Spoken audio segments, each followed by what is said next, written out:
Here is an easy way on how to make pan transition in Premiere Pro. As you can see, we have two clips in the timeline. We need to add transition in between them. Start by right-clicking on Project Panel and create an adjustment layer.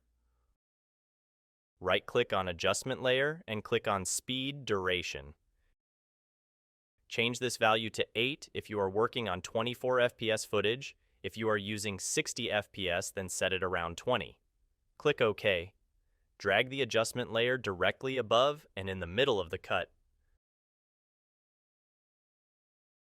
Zoom the timeline for better adjustment.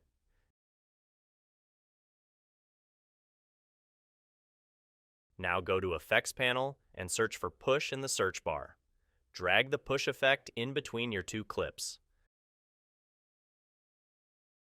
Select the transition and go to Effect Controls. Change your duration to match your adjustment layer. Set it to 8. Now to add blur, go to Effects panel and right directional blur. Drag the effect on adjustment layer. Now go to Effects Settings and change it to 90 degrees and increase the blur length to 100.